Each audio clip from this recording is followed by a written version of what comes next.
ಆಡಳಿತ ಪಕ್ಷದ ಆಂತರಿಕ ಕಚ್ಚಾಟ, ಮುಖ್ಯಮಂತ್ರಿ ಕುರ್ಚಿಗೆ ಪೈಪೋಟಿ ದಿನೇ ದಿನೇ ಹೆಚ್ಚಾಗಿರುವಂತಹ ಸಂದರ್ಭದಲ್ಲಿ ಆಡಳಿತ ಪಕ್ಷದ ಶಾಸಕರು ತಂಡೋಪತಂಡವಾಗಿ ದೆಹಲಿಯಲ್ಲಿ ವಾಸ್ತವ್ಯ ಹೂಡ್ತಾ ಇರುವಂಥದ್ದು. ಒಂದು ಬಾರಿ DK ಶಿವಕುಮಾರ್ ಬೆಂಬಲಿಗಿರ್ತಕ್ಕಂಥ ಶಾಸಕರು ಹೋಗಿ ದೆಹಲಿಯಲ್ಲಿ ಹೋಗ್ತಕ್ಕಂಥದ್ದು, ಮತ್ತೊಂದು ಕಡೆ ಸಿದ್ದರಾಮಯ್ಯನವರ ಬೆಂಬಲಿಗರು ಕ್ಯಾಬಿನೆಟ್ ಎಕ್ಸ್ಪೆನ್ಷನ್ ಆಗಬೇಕು ಅಂತೇಳಿ ದೆಹಲಿ ಕ್ಯಾಂಪ್ ಮಾಡ್ತಾ ಇರುವಂಥದ್ದು. ಎಲ್ಲೋ ಒಂದು ಕಡೆ ಈ ಶಾಸಕರು ನಮ್ಮ ರಾಜ್ಯದ ಶಾಸಕರು ಅಥವಾ ದೆಹಲಿ ರಾಜ್ಯದ ಶಾಸಕರು ಅನ್ನೋ ರೀತಿ ಅನುಮಾನ ಬರೋ ರೀತಿಯಲ್ಲಿ ಕಾಂಗ್ರೆಸ್ ಪಕ್ಷದ ಆಡಳಿತ ಪಕ್ಷದ ಶಾಸಕರು ನಡೆದುಕೊಳ್ತಾ ಇದ್ದಾರೆ. ಮತ್ತೊಂದು ಕಡೆ ಆಡಳಿತ ಯಂತ್ರ ಸಂಪೂರ್ಣವಾಗಿ ಕುಸಿದು ಬಿದ್ದಿರುವಂಥದ್ದು, ಭ್ರಷ್ಟಾಚಾರ ಮಿತಿಮೀರಿ ಹೋಗಿದೆ. ಇವತ್ತು ನೋಡಿ, ಮೊನ್ನೆ ಧಾರವಾಡದಲ್ಲಿ ನಡೆದಂಥ ದುರ್ಘಟನೆ, ಆದಿತ್ಯ ಮ್ಯಾಗೇರಿ ಏನೊಬ್ಬ ಯುವಕ, ಕಾಲೇಜಿಗೆ ಹೋಗ್ತಕ್ಕಂಥ ಯುವಕ, ಪೊಲೀಸ್ ಇಲಾಖೆಯವರು ಅವನನ್ನು ಡ್ರಗ್ ಕೇಸ್ನಲ್ಲಿ ಪ್ಲಾಂಟ್ ಮಾಡಿ ಅಮಾಯಕನನ್ನು ಡ್ರಗ್ ಕೇಸಲ್ಲಿ ಸಿಗಾಕ್ಸಿ ಅವನು ನಿರಪರಾಧಿ ಅಂತೇಳಿ ಗೊತ್ತಾದ ಮೇಲೂ ಸಹ ಪಾಪ ಆದಿತ್ಯ ಅವ್ರ ತಂದೆ ಇಲ್ಲ, ಅವರ ತಾಯಿಯನ್ನ ಪೀಡಿಸಿ ಕಾಡಿಸಿ ಅವರ ಹತ್ರ ಸಾವಿರಾರು ರೂಪಾಯಿಗಳನ್ನು ವಸೂಲಿ ಮಾಡಿರುವಂಥದ್ದು.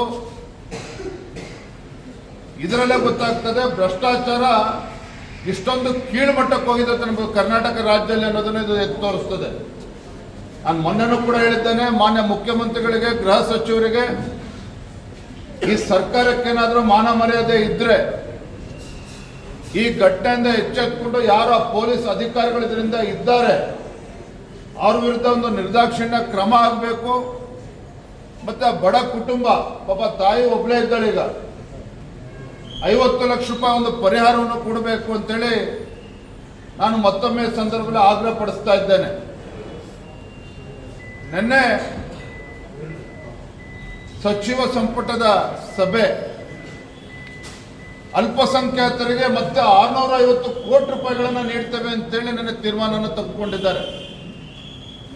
ಭಾರತೀಯ ಜನತಾ ಪಾರ್ಟಿ ಅಲ್ಪಸಂಖ್ಯಾತರ ವಿರೋಧಿಗಳಲ್ಲ, ಆದರೆ ರಾಜ್ಯದ ಮುಖ್ಯಮಂತ್ರಿಗಳಿಗೆ ನಾನು ಕೇಳೋದಕ್ಕೆ ಇಷ್ಟಪಡ್ತೇನೆ, ನಿಮ್ಮ ಕಾಂಗ್ರೆಸ್ ಸರ್ಕಾರ ರಾಜ್ಯದಲ್ಲಿ ಅಸ್ತಿತ್ವಕ್ಕೆ ಬಂದಾಗ ಹಿಂದೂಗಳು ಈ ಕಾಂಗ್ರೆಸ್ಗೆ ಮತ ಹಾಕಿಲ್ವಾ? ಹಾಗಾದ್ರೆ ನಿಮ್ಮ ಸರ್ಕಾರಕ್ಕೆ, ಕಾಂಗ್ರೆಸ್ ಪಕ್ಷಕ್ಕೆ ಹಿಂದೂಗಳು ಯಾರು ಕೂಡ ವೋಟ್ ಕೊಟ್ಟಿಲ್ವಾ?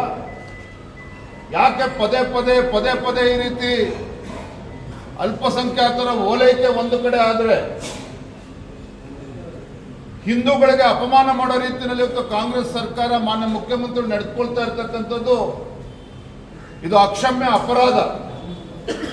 ನನಗನ್ನಿಸ್ತದೆ ಕಾಂಗ್ರೆಸ್ ಪಕ್ಷದ ಈ ಸರ್ಕಾರದ ಪಾಪದ ಕೂಡ ತುಂಬಿದೆ. ಇವತ್ತು ಸಿದ್ದರಾಮಯ್ಯನವರು ಮುಖ್ಯಮಂತ್ರಿಗಳು ತೆಗೆದುಕೊಳ್ತಾ ಇರ್ತಕ್ಕಂಥ ಒಂದೊಂದು ನಿರ್ಧಾರಗಳು ಕೂಡ ಇವತ್ತು ಅಲ್ಪಸಂಖ್ಯಾತರನ್ನ ಓಲೈಕೆ ಮಾಡಿಕೊಂಡು ನಮಗೆ ಅಪಮಾನ ಮಾಡ್ತಾ ಇರುವಂಥದ್ದು ಈ ರಾಜ್ಯದ ಜನ ಇವತ್ತು ಕ್ಷಮಿಸೋದಕ್ಕೆ ಸಾಧ್ಯ ಇಲ್ಲ.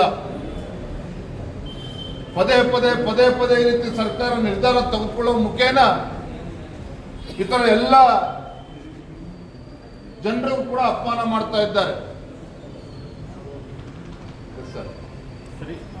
ಜಲಜೀವನ್ ಮಿಷನ್ ನಲ್ಲಿ ಕೇಂದ್ರ ಸರ್ಕಾರ 16,000 ಕೋಟಿಯಷ್ಟು ರಾಜ್ಯ ಸರ್ಕಾರ ನಿರ್ಲಕ್ಷ್ಯದಿಂದ ರಾಜ್ಯಕ್ಕೆ ಹೋತಾಗಿದೆ. ನೋಡಿ, ಪದೇ ಮುಖ್ಯಮಂತ್ರಿಗಳಾದಿಯಾಗಿ ಸಚಿವ ಸಂಪುಟದ ಸದಸ್ಯರು, ನಾನು ತಮ್ಮ ಮುಖೇನ ರಾಜ್ಯದ ಮುಖ್ಯಮಂತ್ರಿಗಳಿಗೆ ವಿನಂತಿ ಮಾಡ್ತೇನೆ, ಕೇಂದ್ರ ಸರ್ಕಾರದ ಮೇಲೆ ಆರೋಪ ಹೊರಿಸೋದಕ್ಕೆ ಒಬ್ರು ಕ್ಯಾಬಿನೆಟ್ ದರ್ಜೆ ಸಚಿವರನ್ನ ನೇಮಕ ಮಾಡಲಿ, ಒಬ್ರು ಕ್ಯಾಬಿನೆಟ್ ಸಚಿವರನ್ನ ನೇಮಕ ಮಾಡಲಿ.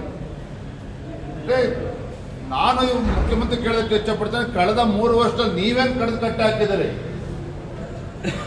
ರಾಜ್ಯ ಸರ್ಕಾರ ಇವತ್ತು ಕಾಂಗ್ರೆಸ್ ಸರ್ಕಾರ ಅಸ್ತಿತ್ವಕ್ಕೆ ಬಂದಾಗಿನಿಂದ ಕೇಂದ್ರ ಸರ್ಕಾರದ ಮೇಲೆ ಆರೋಪ ಮಾಡುವುದನ್ನು ಬಿಟ್ಟರೆ ನೀವೇನು ರಾಜ್ಯದ ಅಭಿವೃದ್ಧಿಗೆ ಏನು ಕೊಡುಗೆಯನ್ನು ನೀಡಿದ್ದೀರಿ? ಕಾಂಗ್ರೆಸ್ ಸರ್ಕಾರ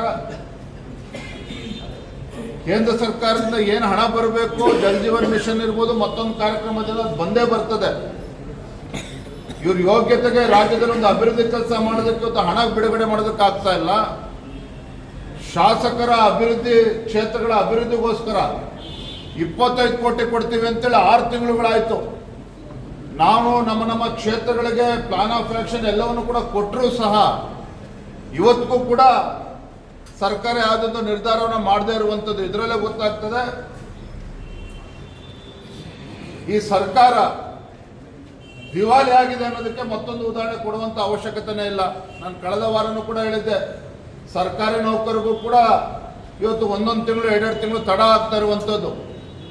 ಕಾಂಟ್ರಾಕ್ಟರ್ಗಳಂತೂ ರಾಜ್ಯ ಬಿಟ್ಟು ಹೊರ ರಾಜ್ಯಕ್ಕೆ ಓಡೋಗಿದ್ದಾರೆ.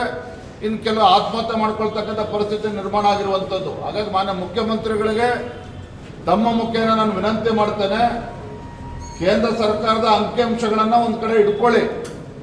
ನೀವೇನು ರಾಜ್ಯದಕ್ಕೆ ಕೊಡುಗೆ ನೀಡಿದ್ರೆ ಅದ್ರ ಬಗ್ಗೆ ಪಟ್ಟಿಯನ್ನು ಕೊಡಬೇಕು ಅಂತೇಳಿ ನಾನು ಈ ಸಂದರ್ಭದಲ್ಲಿ ಆಗ್ರಹ ಪಡಿಸ್ತೇನೆ.